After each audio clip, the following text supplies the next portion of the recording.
apakah udah kelihatan, Mbak, Mas, semua? Sudah, Kak. Oke, baik. Ya, assalamualaikum warahmatullahi wabarakatuh. Selamat siang semuanya. Perkenalkan saya Adit, perwakilan dari grup D.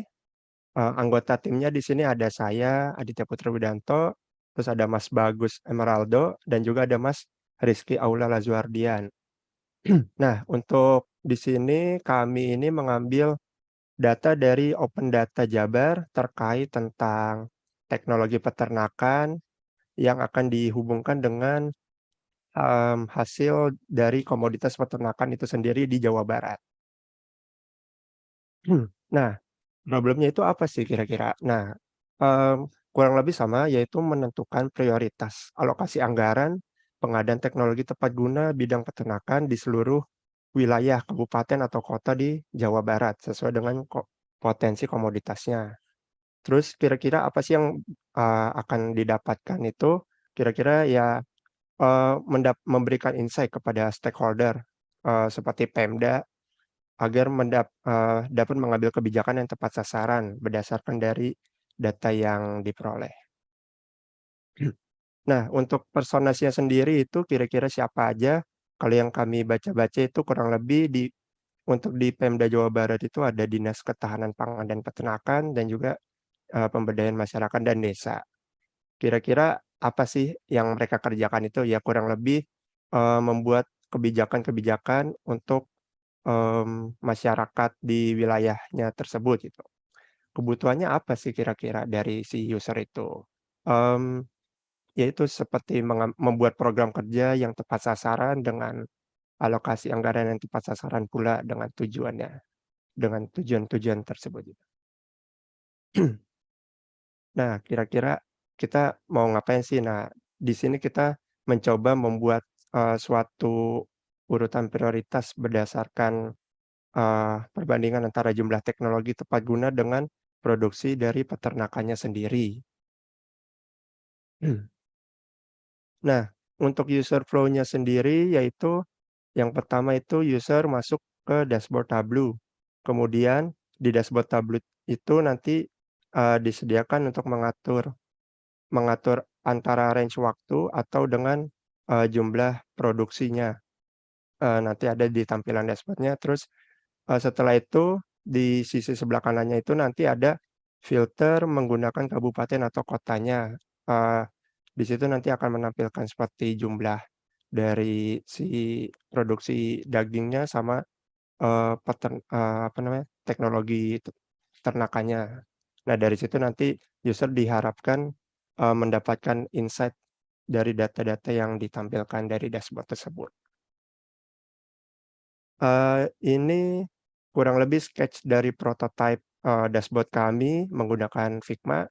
Di sini itu nanti, peta dari Jawa Baratnya, sini ada filternya berdasarkan tahun, itu juga, di bawahnya ini nanti ada semacam apa ya, produksi dari si dagingnya, sedangkan yang atasnya tentang teknologinya itu. Nah, untuk yang ini sebagai space pemisahnya kami, pakai filter per kabupaten atau kota, nanti dijabarin ke atas sampai bawah. Nah, untuk, sketch-nya ini, di sini agak sedikit berubah ya dari hasil akhir kami setelah kami coba-coba. Jadi, mmm, ini kan karena kemarin baru rancangan jadi ada sedikit perubahan, tapi kurang lebih, layout-nya kurang lebih seperti ini. Nah, untuk dataset-nya sendiri, ini kami, mmm mengambil 3 ya. Pertama yang produksi daging, berdasarkan komoditasnya ada seperti ayam, domba, kambing, sapi, dan lain-lain. Itu dari tahun 2019 sampai 2021 karena kami menyocokkan 2 dataset yang berbeda. Terus yang di sini juga ada dataset teknologi tepat guna yang di mana itu sebenarnya sampai tingkat kelurahan, tapi kami agregat sampai ke tingkat kabupaten untuk menyesuaikan dengan dataset yang produksi daging ini.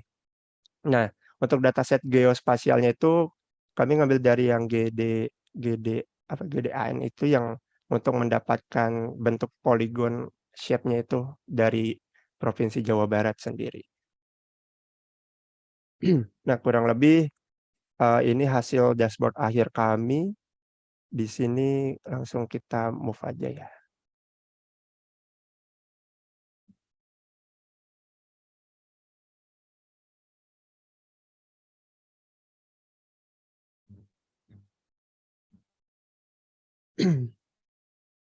Nah, di sini kurang lebih dashboard-nya seperti ini. Kami buat satu halaman.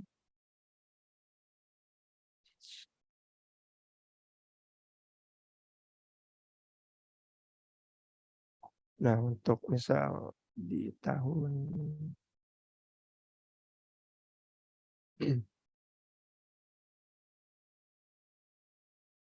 nah, ini misal kita filter tahun, nanti di sini apa namanya, buat kami di sini berdasarkan heat map-nya ini, terus nanti misal kami kayak filter kota dan kabupaten, di sini juga langsung berubah ke map-nya khusus Kota Bogor, terus ini komoditas dagingnya, terus ini, agregat buat dari produksi dagingnya sendiri,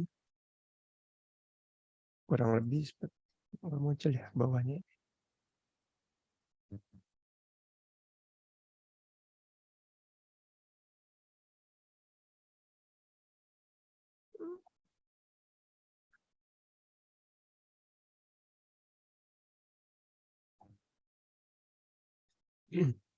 Kalau yang line chart ini sih buat kayak ngelihat perbandingan jumlah teknologi dengan produksi daging per tahunnya.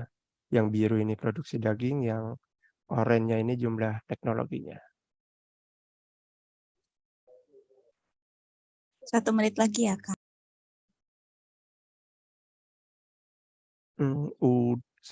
Sudah sih Mbak, kurang lebih. Sebentar. Di full screen. Oh iya, full screen. Enggak loading. Oke, sudahkah? Ya, agak lama ya. Sini sebenarnya Ya. ada bar chart-nya juga sih Mbak, buat nge-slider ininya. Jadi Oke, nanti sambil misal kita ingin menentukan.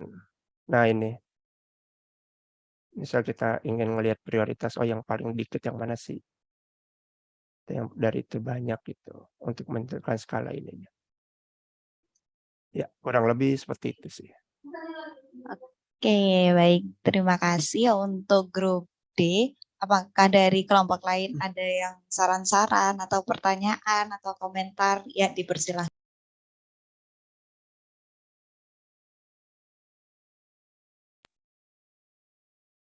Ya, gimana Kak?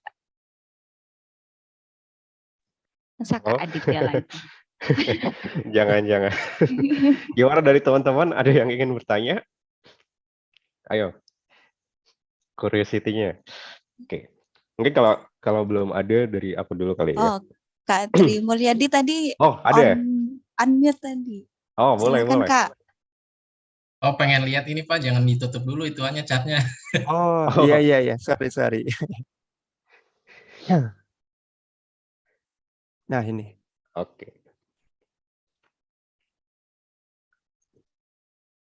Baik, gimana Kak? Kak Tri Mulyadi silahkan. Sebenarnya pertanyaannya umum aja ya, cuma penasaran aja. Ini kan datanya mungkin sama kayak yang kita pakai dari Jabar ya. Ya, Nah, ini betul. kan ini masalah granularitas data ya. Ini kan datanya tahunan. Iya kan tahunan. Nah, Iya, ini tahunan. mungkin saya nanya ya ke Mas kalau enggak ke pengajar juga deh. Kira-kira itu nih netapin tingkat granularitas data itu kayak gimana sih? Misalnya kayak gini. Ini contohnya kan eh, jumlah teknologi versus produksi daging. Sedangkan produksi daging itu kan enggak tiap tahun ya enggak. Bisa tiap hari atau mungkin tiap minggu atau kalau parah-parah mungkin tiap bulan. Nah itu untuk nentuin granularitasnya itu ada tekniknya enggak? Terima kasih.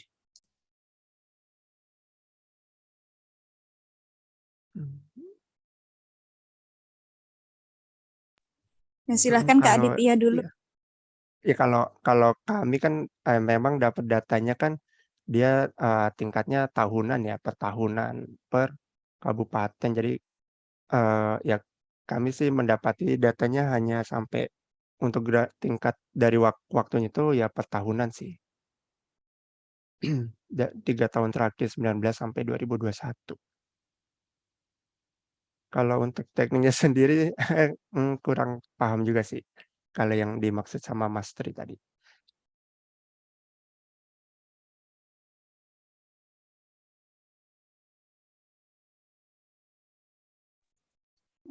Oke, dari Kak Cahya mungkin ada yang mau saran-saran? Oke, iya. Makasih tadi buat pertanyaan Mas Tri ya.